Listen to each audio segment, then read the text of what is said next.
সত্যি বলছিস? তাহলে তো আজ সারা রাত ধরে দুধ জাল দেব, ঘি বানাবো, মাখন বানাবো, ছানা বানাবো। ডাইনি হাত তুলে ভয়ঙ্কর মন্ত্র পড়ে। একটি কালো জাদুর আগুন গফুরের দিকে ছুটে যায়। গফুর চিৎকার করে মাটিতে লুটিয়ে পড়ে। অনেক বছর আগের কথা। পশ্চিমবঙ্গের এক ছোট্ট গ্রাম ছিল সোনাঝুরি। গ্রামের প্রায় সব মানুষই গরু পালন করত। প্রতিদিন সকালে দুধ, দই, ছানা আর ঘি বিক্রি করেই তাদের সংসার চলত। গ্রামের মানুষ সুখে শান্তিতে থাকলেও হঠাৎ একদিন শুরু হলো এক অদ্ভুত ঘটনা। প্রথমে একটি, তারপর দুটি, তারপর তিনটি গরু রহস্যজনকভাবে উধাও হতে লাগলো। কেউ কোনো চোরকে দেখতে পেল না। গোয়ালের দরজাও ভাঙা থাকতো না, যেন গরুগুলো নিজেরাই কোথাও চলে যেত। গ্রামের সবাই আতঙ্কে পড়ে গেল। ওরে বাবারে, আমার কালো গাইটা কোথায় গেল? এই তো রাতে নিজের হাতে গোয়ালে বেঁধেছিলাম। ভোরে উঠে দেখি দড়িটা কাটা পড়ে আছে, কিন্তু গরুর কোনো চিহ্নই নেই। এই কি সর্বনাশ হলো রে! ওই গাইটা ছিল আমাদের সংসারের একমাত্র ভরসা। ওর দুধ বিক্রি করেই তো সংসার চলত। এখন আমি কি করে বাঁচব? আমি তো ভোর থেকেই চারদিকে খুঁজে বেড়াচ্ছি। মাঠে, বাঁশঝাড়ে, নদীর ধারে কোথাও নেই। এভাবে চলতে থাকলে আমরা না খেয়ে মরবো গো। ঘরে এক মুঠো চালও নেই। গরুর দুধ বিক্রির টাকাতেই তো সংসারের বাজার হতো। এখন আমাদের কি হবে? গোপাল, শুধু তোমার নয়, গত 3 রাত ধরে গ্রামের আরো 2-3 জনের গরুও উধাও হয়েছে। সবাই বলছে নিশ্চয়ই কোনো গরু চোরের দল গ্রামে ঢুকেছে। বিষয়টা আর ছোট করে দেখার সুযোগ নেই। আপনারা ভয় পাবেন না, আমি আজ রাতে পাহারা দেব। সাথে থাকবে আমার বন্ধু ঘেন্টু। সেই সময় গ্রামের অদ্ভুত সেই বনের মধ্যে রাত নামলেই অদ্ভুত এক সুগন্ধ ভেসে আসত। ঘি, মাখন আর ক্ষীরের এমন গন্ধ যেন কেউ বিশাল ভোজের আয়োজন করেছে। কিন্তু জঙ্গলের ভেতরে কোনো মানুষ থাকতো না। সেদিন সন্ধ্যায় নিলয়, শ্মশানের ধারের ওই গন্ধটা পাচ্ছিস? লোকে বলে ওটা নাকি ডাইনির গন্ধ। রাত গভীর হলো। নিলয় আর ঘেন্টু গ্রামের সীমানায় ওত পেতে রইল। হঠাৎ তারা দেখল ঝোপের আড়াল থেকে বেরিয়ে এলো এক অদ্ভুত দর্শন চৌকিদার। তার নাম গফুর। কিন্তু গফুরের আচরণ ছিল অদ্ভুত। সে হাঁটছিল না, যেন ভেসে যাচ্ছিল। ঘেন্টু, গফুর কাকার দিকে তাকা। ওর পা মাটির সাথে লাগছে না কেন? ওরে বাবা, এ তো মানুষ নয়, নিশ্চয়ই ডাইনির কোনো মায়া।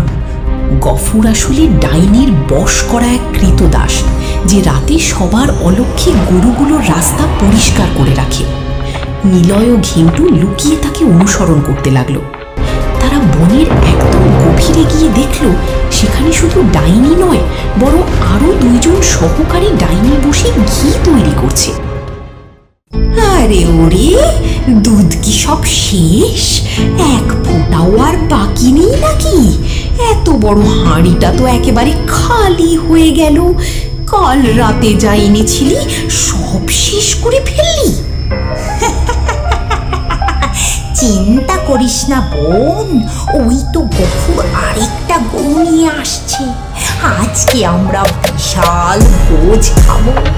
এত দুধ হবে যে বড় বড় হাঁড়িও ভরে যাবে। সত্যি বলছিস? তাহলে তো আজ সারা রাত ধরে দুধ জাল দেব, ঘি বানাবো, মাখন বানাবো, ছানা বানাবো। গ্রামের মানুষগুলো ভেবে পাবে না তাদের গরুগুলো কোথায় উধাও হয়ে যাচ্ছে। এই নাও, তোমাদের জন্য আরেকটা গরু নিয়ে এলাম। খুব ভালো করেছিস গফুর। গরুটা তো বেশ মোটা সোটা, আজ অনেক দুধ পাবো। এটাই তো চাই। আর কয়েকটা গরু পেলেই আমাদের ভান্ডার ভরে যাবে। আর না, আজ আগে আমার পাওনা দাও। অনেক দিন ধরে তোমাদের জন্য গরু চুরি করছি। সোনা আর টাকা দেওয়ার কথা বলেছিলে, আজ একটাও গরু আর দেব না। আগে আমার হিসাব মেটাও। কি বললি? আমাদের সঙ্গে এভাবে কথা বলছিস? তোর সাহস তো কম নয়, আমাদের কাছে দাঁড়িয়ে হিসাব চাইছিস? অবশ্যই চাইব, কথা দিয়েছিলে তাই চাইছি। এখনই আমার সোনা আর টাকা বের করো, নইলে আমি গ্রামের সবাইকে বলে দেব গরুগুলো কোথায় আছে, আর তোমাদের কথাও ফাঁস করে দেব। কি বললি? আমাদের বিশ্বাসঘাতকতা করবি? শেষবারের মতো বলছি, আমার সোনা আর টাকা দাও। তুই আমাদের আদেশ মানার বদলে হুমকি দিচ্ছিস? তাহলে আজই তোর শেষ দিন। ডাইনি হাত তুলে ভয়ঙ্কর মন্ত্র করে। একটি কালো জাদুর আগুন গফুরের দিকে ছুটে যায়। গফুর চিৎকার করে মাটিতে লুটিয়ে পড়ে। কিছুক্ষণের মধ্যে সে নিস্তব্ধ হয়ে যায়। লোভের পরিণতি এটাই, আমাদের সঙ্গে বিশ্বাসঘাতকতার শাস্তি মৃত্যু। ঘেটু, তুই সব দেখলি? ওরা ওরা সত্যি গফরকে মেরে ফেললো। হ্যাঁ, আমি নিজের চোখে দেখলাম। আমরা যদি আর এক মুহূর্ত এখানে থাকি, তাহলে আমাদেরও মেরে ফেলবে। দুজন নিঃশব্দে ঝোপের আড়াল থেকে সরে গিয়ে অন্ধকার জঙ্গলের ভিতর দিয়ে গ্রামের দিকে দৌড়ে পালিয়ে যায়। পরদিন সকালে নিলয় ও ঘেন্টু গ্রামের সবাইকে জড়ো করে আগের রাতের পুরো ঘটনা খুলে বলে।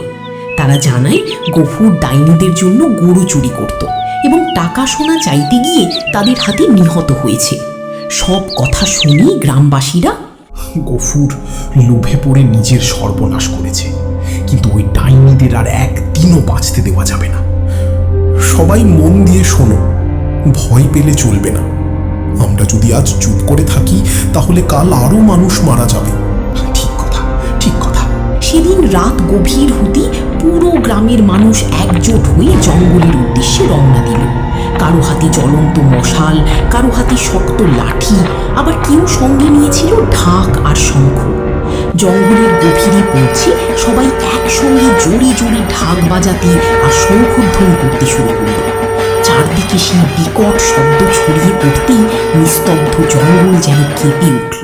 কিছুক্ষণ পর ভয়ঙ্কর চিৎকার করতে করতে দুই ডাইনি ক্রোধে ফুঁসতে ফুঁসতে বাইরে বেরিয়ে এলো। ওরা আমার রাজ্যে এসেছিস।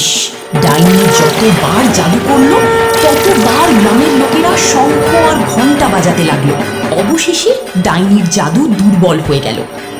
দেখা গেল সব গরুগুলো দৌড়ে নিজেদের মালিকদের কাছে ফিরে এলো।